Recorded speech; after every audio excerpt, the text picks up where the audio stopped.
It's time for Pure Performance.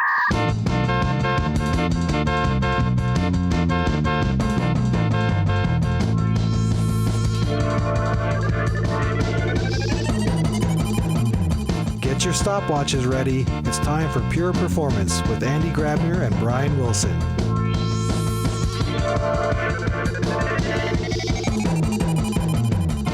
Guten Tag, everybody, and welcome to another episode of Pure Performance. My name is Brian Wilson, and as always, I have my co-host with me, Andy Grabner.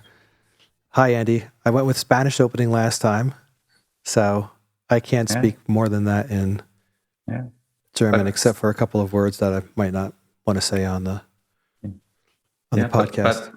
But Brian, servus, wie geht's da? Huh? Exactly.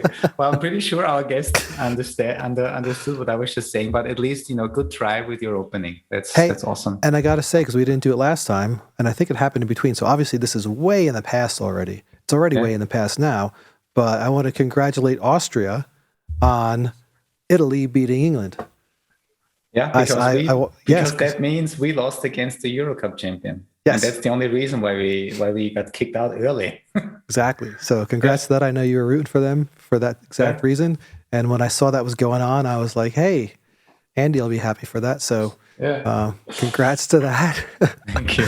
And anyway, yes, I could see our guest is like cracking up at the insanity, because what people don't see is Andy pulled out his Austrian flag again and was waving it around.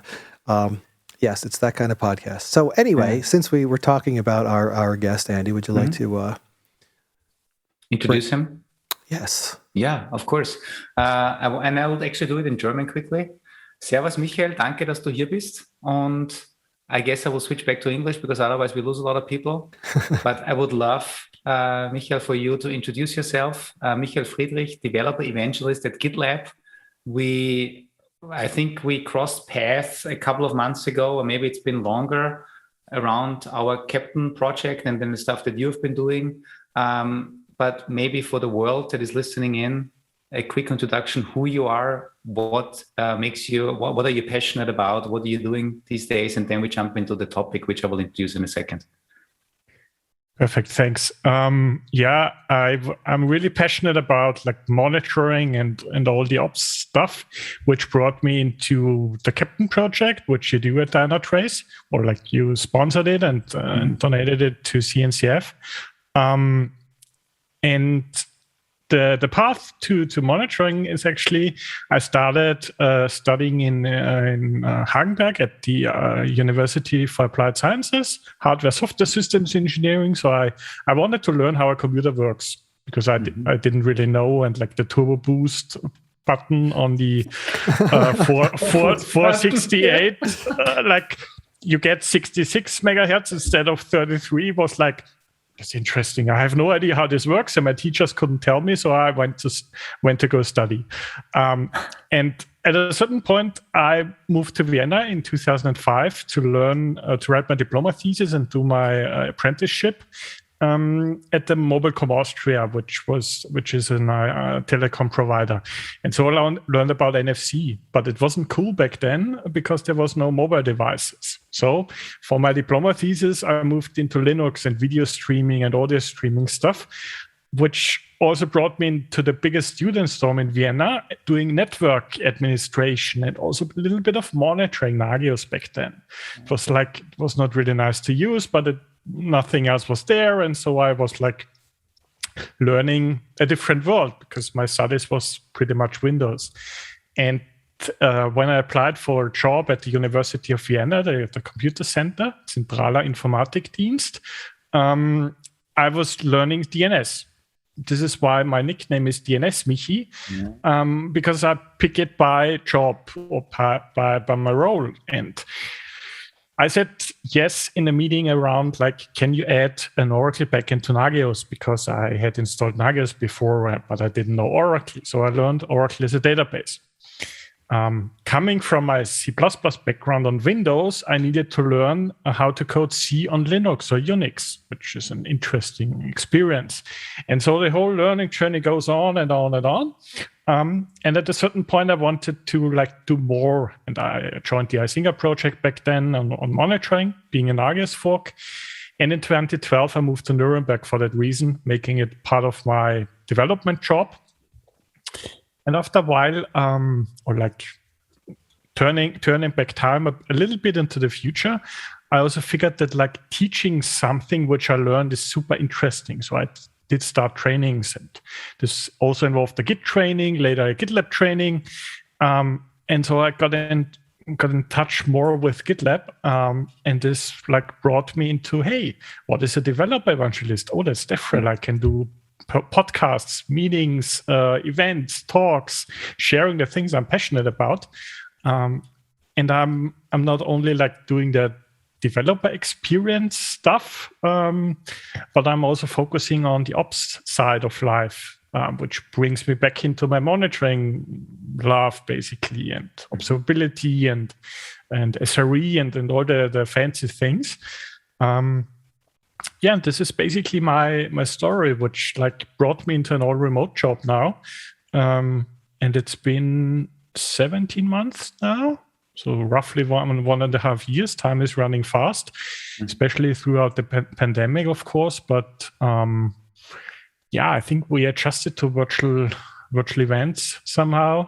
I'm cheering to Linz, to Austria, because this is where I was born some years ago. But yeah, this was a long introduction. It's great. No, it's fascinating. Especially, I love your turbo button, because I always wondered, why does it go from 33 to 66? I never questioned. And why isn't it always just on? Exactly. Why would you never just turn it on by default? Maybe heat or energy consumption. People were thinking back then. I don't know. But did you find out? You said you researched it, or you wanted to research it. Did you get an answer to what the heck it was up? I think it was actually overclocking. The thing is, I learned more than I was asking for. So I learned how to design a hardware CPU, basically, or embedded hardware. And I figured in my studies that circuit engineering is not something I'm good at. So like for a hobby project where you can break things, it's awesome. Doesn't matter because it's cheap.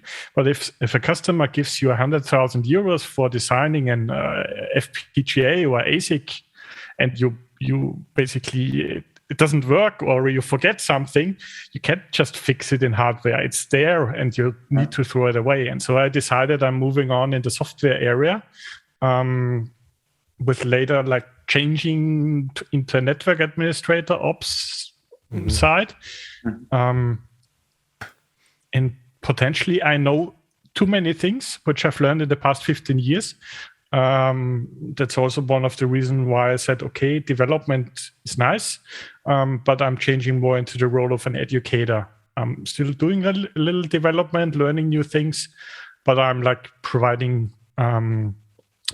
platforms or providing resources that everyone can learn, and also contribute to open source projects, for example. And I think what I appreciate about the longer intro you gave is it really just highlights how, when you come into this industry, you don't just go into something and then you're there. It's like people should, and most of us do, feel free to like move around to what sparks our interest until we find where in IT we want to settle in. I think that really helps highlight for people who are starting out what potentials there are. So I think just even for that alone, it was worth having the extended intro. And now you're the record holder for the intro. So congratulations. Hey, but is it Michael or Michael? What do you want to go with? I don't even know. Go for the English, Michael. Michael, perfect. So Michael, when we talked a couple of months ago about this episode, I think we were chatting about what can we talk about. Obviously, your passion of educating people, your passion of talking about operations, your passion to reach out to the developer community, and then you brought up, you shared your DockerCon presentation, which I thought was pretty interesting, from infrastructure as code to cloud native deployments in 5 minutes. I think that's a cool talk. I looked at the slides, but in general, I think what I would love to hear from you as a developer evangelist is, how can we enable developers to truly not only think about the next line of code, but think about the next line of code, how it then actually reacts in the system where it ends up living, which is production.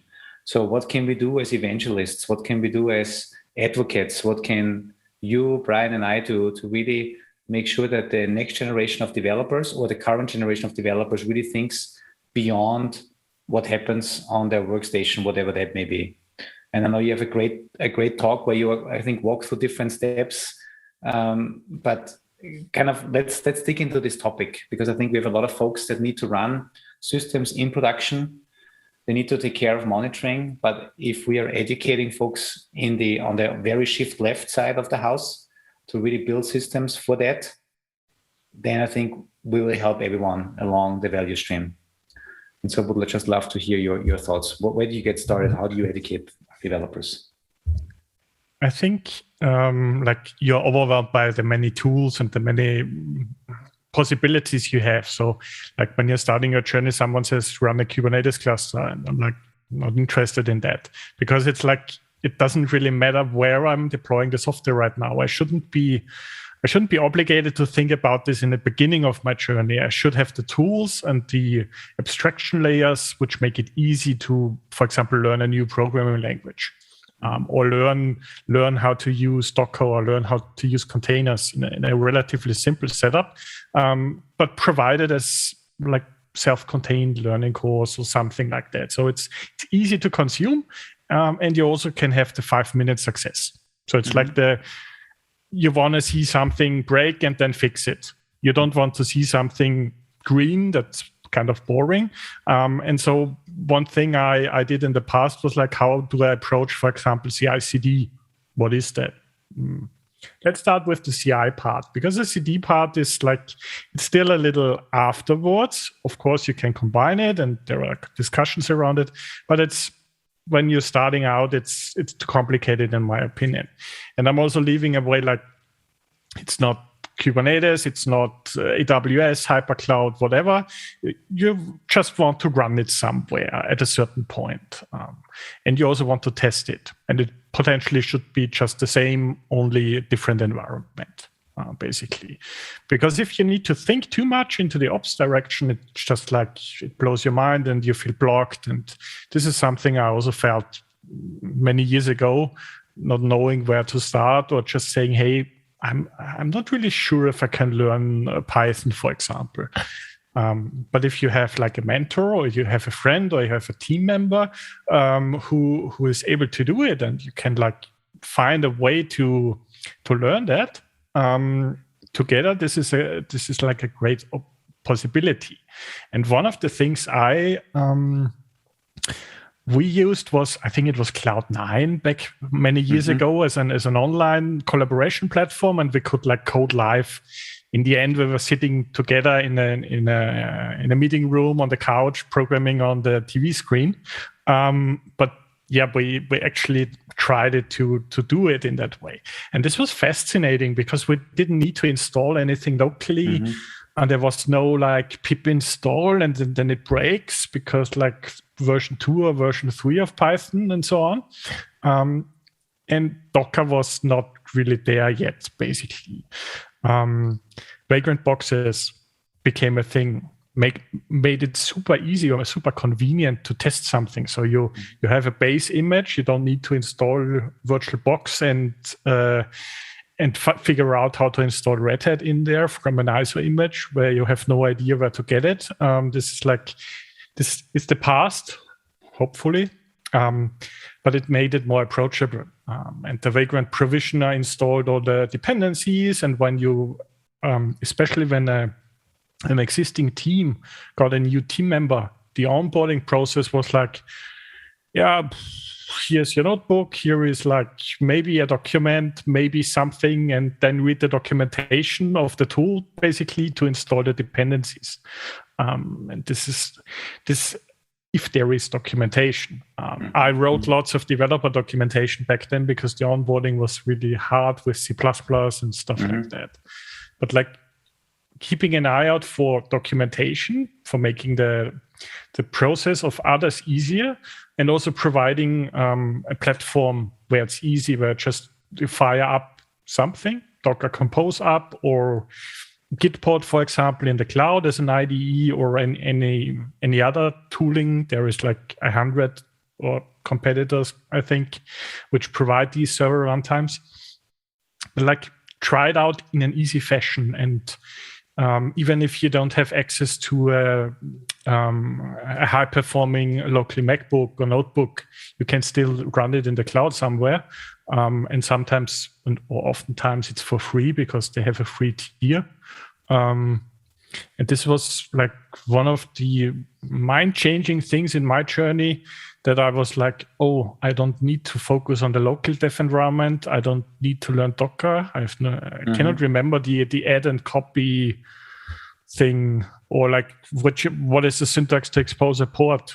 HP or something. So in the end, making it approachable, and also allowing someone who doesn't have a degree or a study background or whatever education, that you can really like say, okay, I'm interested in that and I want to learn that. And maybe I figure out why it's 66 megahertz from the hardware side, but putting it on the software side and saying, okay, I want to learn how the iOS application works and how the push notification works. And maybe I can implement that, but I don't need an iPhone for that. I get all the tools on somewhere in the cloud. I think there is a rumor around Apple providing Xcode in the cloud or something. So, which would be perfect. I mean, all the stuff that you're just saying is perfect for developer productivity, developer experience, right? From zero to your first deployment in a matter of no time. Because as you said, like getting people up to speed and showing them how the tools work and which tools to install. I mean, this is, if we can solve this problem, and obviously this is all solvable and people have solved it for certain environments and technology stacks, then we just make so many more people more productive because they don't have to worry about all the stuff they shouldn't worry about anymore in 2021. Well, one momentum was also like when we moved from source installation to packaging. So when I started with Nagios, there were no packages, and when you install something and then the libc or whatever is like you replaced, and then a segfold, and you're sitting in front of it and want to eat your keyboard because you feel lost, you have no idea, and then someone says use a debugger. So, debugger on the CLI? I'm used to Visual Studio front end debugging, and like, okay, you have a package, you have debug symbols. I didn't know what debug symbols are back then. So I was really learning from my colleague. And this whole thing around packaging is super complex. So I thought like RPM spec file. I learned that because I needed it for the University of Vienna to deploy Isinga back then. I said, okay, it works. Oh, it doesn't work because macros and specific syntax to learn. Debian packaging is similar. It's when you know how it's done and you have someone who taught you how to do it, it feels logical. But like the learning barrier, the entry barrier is really high. In the end, hopefully you find something where you use FPM from Jordan Sissel, which is like an automated fashion. It's not beautiful in a sense of an upstream package. I would tell you it's nice, but it works. So you need to find like the balance of it works for me now. I have my first success and I can optimize it later. You just need to keep the optimize it later action as a to-do and not just say, okay, I'm never doing it, like too much or too little time. And once we had the packages, it was super convenient to install them. And then we had like automation workflows with Puppet or Ansible, Chef, Salt, whatever tools are out there. And they have gotten better, more approachable. So it was easy for me as a developer to understand what a Puppet apply would do. So I'm describing how I want to install software in a virtual machine in Vagrant. And this was like, oh, I can actually use it as a development environment now, but I could also use it as a demo environment for like customers or for users who just want to like do it, firing it up, and then learn something. We even used it in trainings. Only problem is the hotel Wi-Fi was not so good, so we needed to download 10 gigabytes of images. And this, But this is like a process in time. And then you see, okay, the download, the provisioning takes too long. Maybe we can just use something in the cloud. Okay, we need internet, but it runs self-contained somewhere else. Yeah, it's interesting. I think I was like growing up in my developer experience in the right decade, to have nothing and now see everything like grow. And on the other side, I was not like on the, sorry to say that, hype train of Kubernetes and containers in the beginning, because it was not, we didn't have any microservice application in development yet. So I was a little late to the party. And I also I was sitting in front of the YAML manifest in Kubernetes and was like, I don't want to maintain that.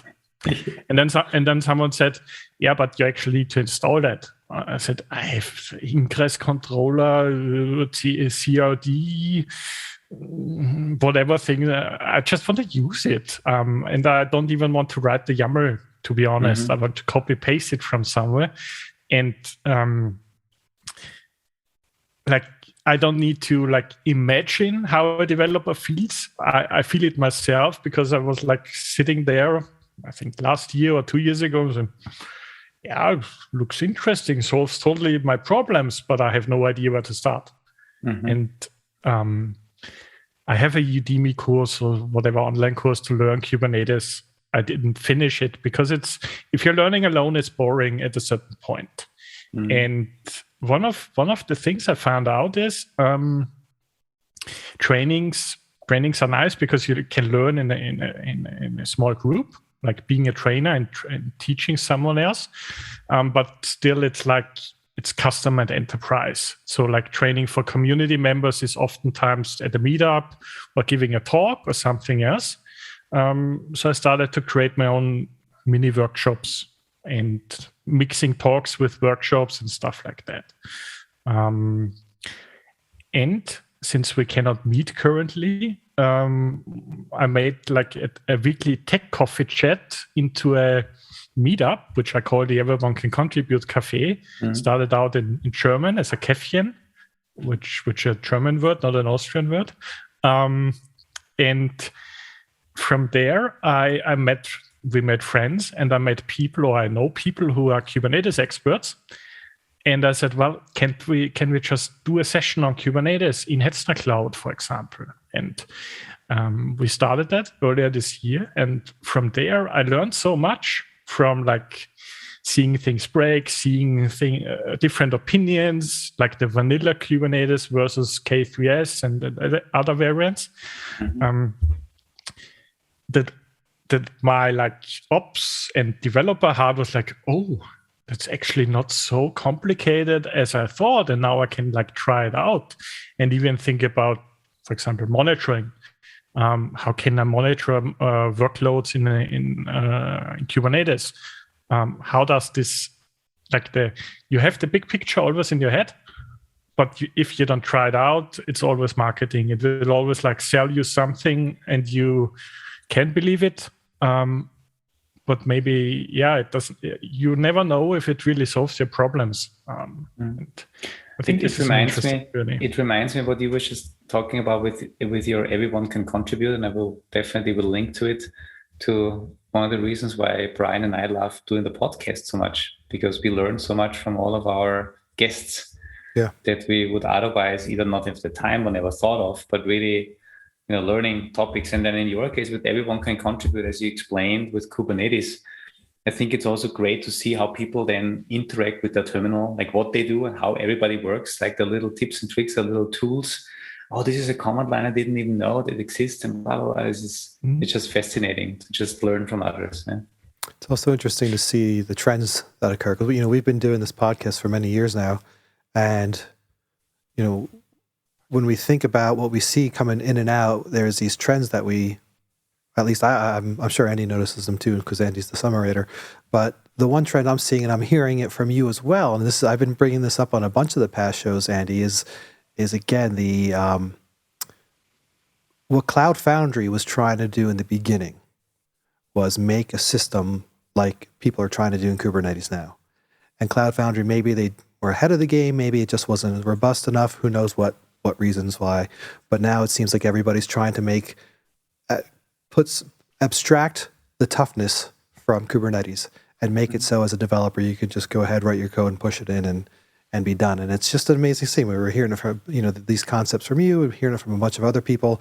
And I think it's really, it's a great trend, and it's showing how something like how the community is maturing Kubernetes to where it needs to be, so that when someone, like as you were describing, sits down and looks at it, they're like, I tried taking a Kubernetes class as well on Udemy, and I went through it. I typed in the commands, I did stuff, and I had a notebook open to write all the type in all the key commands that I'm going to need to remember later.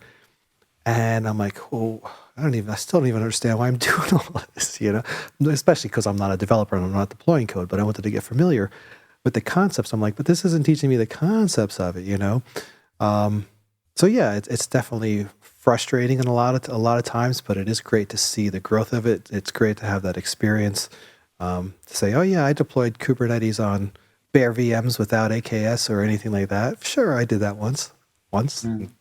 That's it, So it's, yeah, I love hearing all how these things go. I was curious, when we're talking about trying to get developers to embrace all this stuff, right? How do we also get them to, not only developers, but let's say architects, embrace not just what environment they want to pick to support their product from a code or operational point of view, but from a monitoring and maybe security or other concepts, right? One thing I see a lot lately is people are making a choice to say, hey, we're going to move to Kubernetes or we're going to move to whatever technology. We're going to do it in this weird way.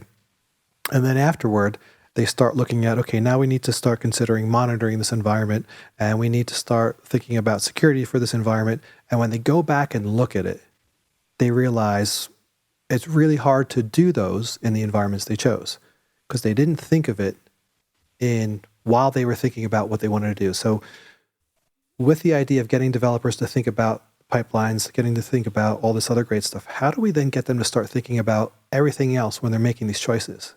Is that something you've been running into? Is that coming up in your world, or are you seeing it as an issue where they're not thinking big picture, they're just focusing on their one area and then later on get stuck again? Yeah, I think you're describing it correctly, or what I'm seeing, and I've experienced it myself as well. I think like seeing the benefit of why do I want to add metrics or monitoring, because like your software isn't finished when you release it. Mm-hmm. You will be working on it, and most oftentimes it's not only feature development, it's bug fixing, and you will spend time on trying to reproduce the problem, maybe running your CI/CD pipelines, waiting endless times for everything to finish, because works on my machine is not the same as works on the customer's machine, or like anywhere deployed. And one key learning for me was I always wanted to see how much memory or CPU my application was consuming, because the customer reported that it as an agent it was too much, couldn't afford it. And I was like, yeah, but I don't know, how can I look into my application? Because, for example, on Windows, it's super complicated to extract the performance counters and the event log and whatever things you want. In a similar fashion, okay, Linux or Unix, also difficult if you don't know how to approach it. Now try to imagine how to do that in a container. This is an additional abstraction layer, more complexity. How to monitor Docker? No idea. Check Docker in Nagios. It doesn't solve the problem. And like as a developer, you're looking for metrics, for example, or for a trend to improve it. I want to see when I change the code that this potentially increases the memory consumption because the algorithm is not good enough, or it might lead to a certain like API requests being fired in a row, and then the CPU load goes up because there is a deadlock, or I forgot to optimize the build or something like that in that regard. And with monitoring, which runs in a staging environment where the code I've currently written gets deployed, hopefully in 5 minutes or in a little less time, and I get feedback around, hey, by the way, when you merge this now into the main branch, memory is going up, and customers won't potentially be happy because you have methods to add annotations at 95 percentile measuring and all the important things others care about. I can see that and I can react on that, because normally the workflow is, and this is an old workflow, you fix it in production at 3 a.m. in the morning when someone calls you or the customer is calling you. And there is always potential that something breaks. The worst thing is if code breaks, because if there is a daemon crashing or something else, SREs can take care of it, or the ops team or those being on call. I'm also saying that DevOps doesn't mean that developers need to be on call. It should be a team action. In the end, as a developer, I want to avoid that something strange happens. But in the beginning, I need to learn it, I think, the hard way, like how to add good logs. Ugly stack traces don't help much, or the user won't see. The one solving the problem in production, they don't care about a Java exception. They don't care about a Ruby stack trace. They want to see immediately how to fix the problem. So structured logging or context-specific logging is something I need to learn as a developer. I've watched a talk from Nicolas Frankel a while ago, who explained it how can I optimize the code for logging, and how does a JSON structured log look like? How can I make this more approachable for machines, so that I can store it somewhere in Elastic or Loki or whatever is needed, and immediately see that. Especially when we move a little bit outside the developer scope and say, hey, we want to do observability, combining metrics, logs, traces, and also seeing things which are not yet known, like the unknowns. How can I ensure that developers can benefit from that? So they can also access the Grafana dashboards, for instance, and learn that the memory increasement is actually tied to specific other things, because the tracing said that the database backend queries also had an impact on that, or the writing to the Redis caching system doesn't work for some reason. So things you cannot reproduce on your local machine, not in your cloud environment to develop, but you need a real system. And I think the key thing is, how can I attract developers to benefit from that? So making it approachable, that they can install it, or that they just get it, like you install Captain as a quality gate, for instance, and attach monitoring to it. It's complex, but make it as easy as possible with the 5-minute success, and then say, that actually helps me prevent production failure and burnout and other things. How can we encourage everyone to think about these things if they have never been a problem for them? Because unless you, as you said, get woken up at 3 o'clock in the morning, why should I care? Why should I care about memory and CPU? Because in my environment, this has never been a problem. If you say we bake this automatically into the development process, right? Like the quality gate.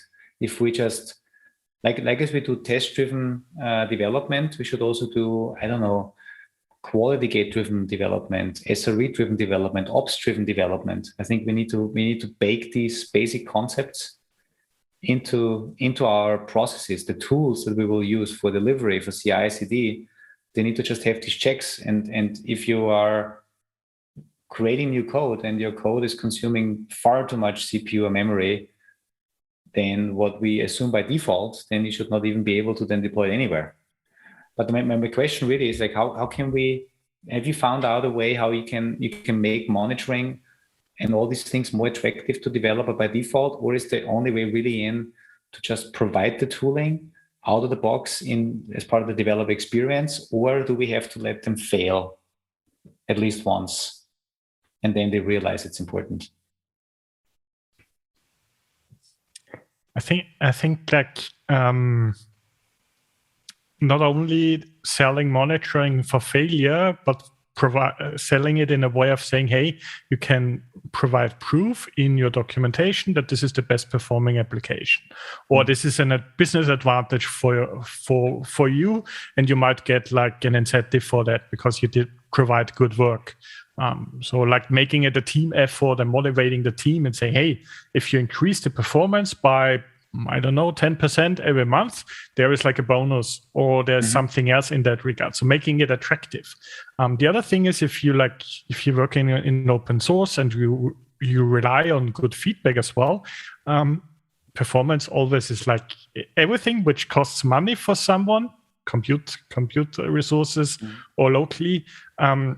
If that gets better, you get praise, you get good feedback. So this can be a motivation factor as well if you're seeking for praise and good feedback, because normally you get bug reports, which is depressing at a certain point. So like turning the table a little bit, but like getting there is hard. And I'm also not a super fan of writing unit tests. I know that they need to be done and test coverage, but I'm like getting blamed by the CI system when I'm not writing enough tests. I would love as a developer who's sometimes a little lazy, I would love for some sort of automated testing. This needs, I don't know if AI or machine learning is the right way to do it, because there's still failure involved. But if we think around some chaos engineering, introducing failure to the system and like simulating the failure and seeing how it behaves is an easier approach for me as a developer. I'm saying, hey, I want to battle test this application, but I have no idea why, because maybe I didn't learn it. In my studies, I learned how to define those extreme test cases and check whether there's a saturation and providing a negative number to an only positive interface. But if you don't think about this, or you can't, because the microservices are running on like 10 different nodes and pods, and you have no idea how to test that. To be honest, I have neither. So I'm relying on best practices and systems who just break it. They might be breaking the pod on the left side and the pod on the right side, or just the bare metal system. I don't care. But if there is like the possibility to, I don't know, open the sandbox and see who is fighting with whom, this would be interesting. And this is why I'm also trying to convince people to try specific tooling around chaos engineering, just to not rely on the human factor of writing a unit test, but to see how can I create a situation a human potentially wouldn't have imagined. Or on the other side, moving from chaos engineering into the security side, doing security testing based on experience from others, like a vulnerability database or something else. And a while ago, I was running a security scanner on a REST API. I think it was Nessus. And this thing did test things I would never have imagined on a REST API. It also crashed the REST API because the implementation was not good.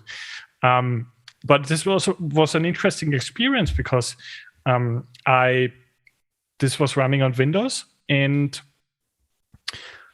getting an insight via a stack guard violation, I think it was then in the end. This was only reproducible on Windows with the security scanner. And it made the software better because at some point we figured out what the problem was and we could fix it, and our customers and users were happy because it was like the Windows portion of it. And it also improved the Linux version. And so like having these tools available and also deeply integrated, or at least the possibility you can say here click or here automate stuff and it's there. You don't need to like have 1,000 tools or each tool for one use case. This isn't. So we were running. We have been running Jenkins in my past job, and at a certain point, there's the Git plugin, there's the Docker plugin, there's the whatever plugin, and then you couldn't update the platform for security reasons because the plugin were incompatible. And at a certain point, I was like, I just want to have it run. And so this was like, hey, we have a Git server there. It's GitLab. Interesting. Let's maybe learn the CI/CD YAML. Could have been a different tool. We could have used looked into GitHub Actions if they would have been there at that time. And it's not really the tooling. It's like what can I do with the available workflows I'm currently in, and trying to look what others are doing. Yesterday we had Anais in the cafe from Sivo Cloud, and we also touched base a little around like 100 days of Kubernetes, learning how Kubernetes works and seeing how others are approaching this learning curve. So like talking too much, jumping between too many topics. I think introducing chaos engineering, security, monitoring is important, but do it step by step. Don't try to reinvent the all-in-one.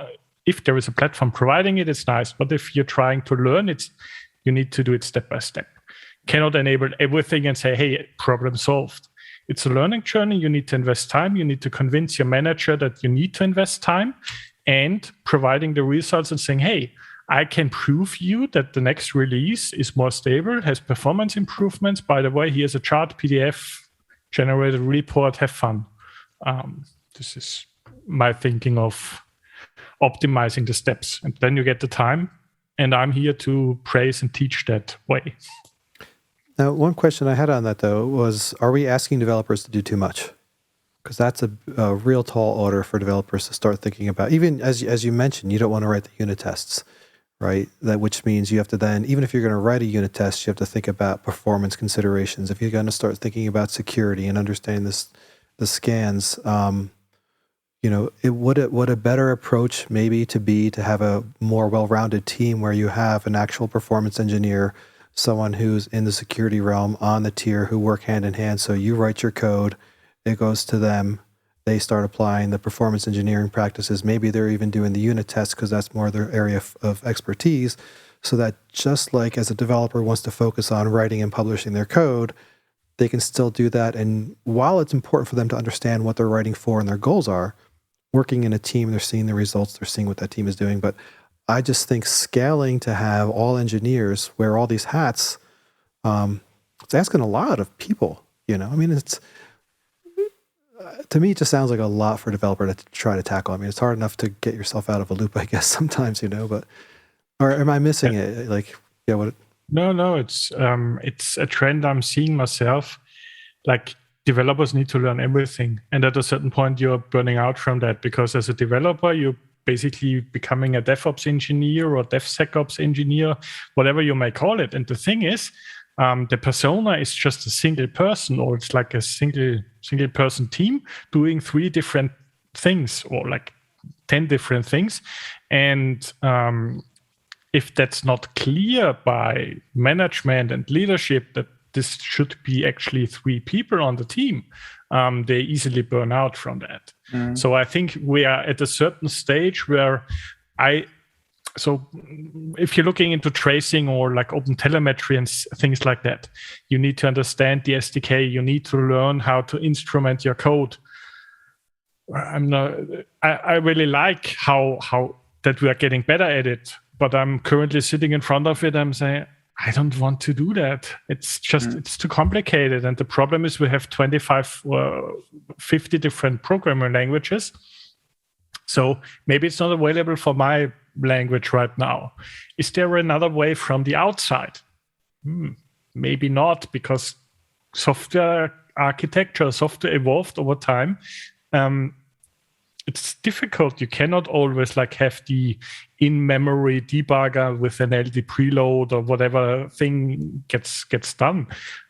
So it gets complicated, and I'm not super confident in like saying, okay, developers need to do all the things. I'm seeing it as like you have a hat on, and hopefully you have an SRE team or a team which does all the ops stuff, but together who's also capable of understanding how the code works and collaborating with developers, with DevOps engineers, with Q&A teams, basically all people involved in the software development lifecycle. Also, like, why shouldn't the project manager not being able to understand CI/CD or understand the security dashboard? So I think there should be a shift in roles, but teams shouldn't be like minimized just because it's optimized the way we have optimized one person to pay. Amazing, but the others are burning out from that. So it's taking care of mental health and looking that like you're working the 40 hours a week or whatever the cycle is, and also ensuring that people are taking paid time off or taking vacation off. Doesn't make sense that developers being on call and half a year later on, you can just say, okay, let's do sabbatical, or let's take the other half year off because you're burned out from that. Yeah. Hey, Michael, I would love to point people to your DockerCon live conference again. I think I mentioned it in the beginning. I just have it open here on the side all the time. I make notes and changes. But I know we could go on for probably much longer, but I still love to people to really look at the stuff, because I didn't watch the recording, but I walked through the slide deck that you had, and I just found it fascinating because you covered. You did a great job in the slides alone to kind of follow along and understand the story and what you were telling. So just as a reminder, if you want to learn more, and I think in our kind of talk format that we had now, we touched on a lot of these topics. So just as a reminder again, as we're getting to the end here, this is why I'm kind of talking about this now, bringing it up. Kind of closing words, because I know we could probably have another session on like monitoring observability. You brought up open telemetry. We could probably talk hours and hours about that alone. Which brings me and also reminds me that our colleague Henrik Rexed, he just as of today, of the time of the recording, published his new YouTube channel, Is It Observable? So I can also highlight this to make sure that in case people are interested in observability and open telemetry and Prometheus and everything, check out his channel there. But Michael, any final parting words for people that really want to understand how they can kind of maybe change their mind, how they can become better, how they can invest in developer productivity in case they're not a developer, but maybe in the EP team, in the engineering productivity team? Any other resources we should highlight besides those we have already mentioned? I think watching through the archive of the evolution of KubeCon is a good thing, or like Cloud Native Computing Foundation.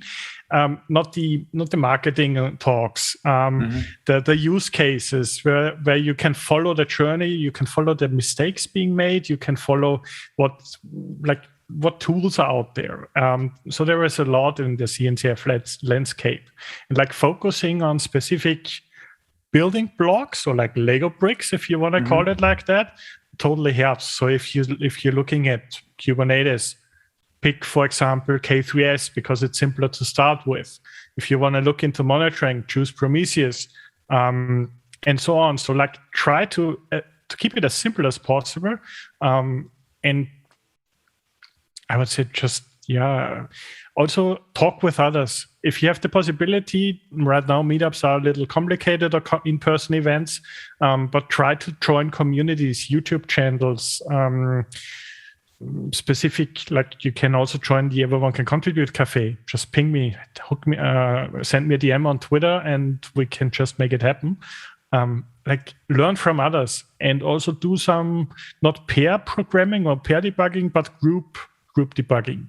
hallway tracks, something like that. And don't be shy to bring up a topic you're interested in.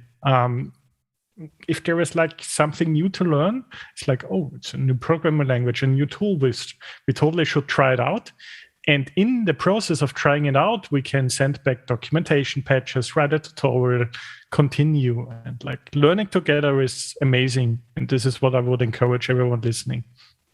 Brian, do you have something to summarize? Because I wanna say something in the end. No, I got nothing. I gotta say something. First of all, I really love that Michael, I'm saying the German pronunciation, that we actually grew up in the same city in Linz.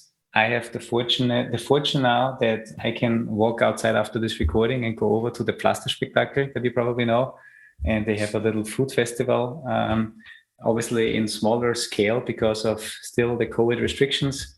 But that's nice. It was a pleasure having you on the show. You really made me curious in the very beginning about this damn turbo button. It's just like, boom, I remembered it like when I had it. But really, thank you so much. I took a couple of other notes, and I want to highlight one that for me, it's very interesting because we talk a lot about SREs and DevOps, but you made a comment and said, while SREs and DevOps can do a lot of things through automation, they cannot fix bad code, breaking code, especially if there's no evidence about that it is the code. This is where it comes back to, you need to invest in proper structural logging so that you actually give the people the right evidence that where to look for, that it is actually the code that is broken, and then invest in proper monitoring and making things monitorable so that SREs and DevOps can actually do the job and use automation. So I think, but the biggest challenge is breaking code, because SREs and DevOps can't fix it, especially if they don't even know that the code is the problem. And I think this sums it up pretty nicely with, this is what we need to get in the heads of people. You need to develop, you need to design, you need to engineer software that is able to run smooth in an automated way in production. And there's a lot of things we need to do to educate people. And it's great that you use your channel with everyone can contribute. We are trying to do our parts with Pure Performance. Henrik is doing his part with Is It Observable? I hope people learn something from us, man, as we learn from people that we interview. And awesome. Yeah. Thanks for having me. Yeah, and you know what, Andy? I just got to add to the boost thing. I had to get a new Intel Mac recently because I can't get the M1 yet. And I was noticing on the CPU, it's got the regular clock speed, but then it says boost up to. I was like, I remember registering at the time. I'm like, oh, is that the old days? I'm like, I don't think there's a button for that. I think it just has the ability to self-overclock when it needs to. Obviously, if it can overclock without overheating. But they still have it in those Intels. Anyhow. You should probably monitor that. Yeah, but that's just too much trouble. I actually got a hint because I keep my laptop closed. I just use monitors for it, and it doesn't cool as well that way. So I took a hint from one of our colleagues and put a bunch of cooling fans on the back of the laptop, and then I turn a little fan on when I need to. But yeah, either way, I sometimes monitor the temperature. But anyway, way off topic. Eddie, everybody, thank you so much for listening. Michael, I probably got that totally terribly wrong, but I attempted to say it in the German way. If it sounded really poor in German, let's just say I did it the Austrian way. Everything is fine. Yes. Thank you so much for being on the show. And for everyone listening, thanks for listening. We're getting, Andy, I think this is our 139th episode. So we're getting close to 150 episodes. And thanks for everyone for listening. Amazing. If you have any questions, comments, pure_DT on Twitter or pureperformance@dynatrace.com for emails. Thank you, everybody. And thank you. Talk to you all next time. Bye-bye. Bye-bye. Thank you. Bye.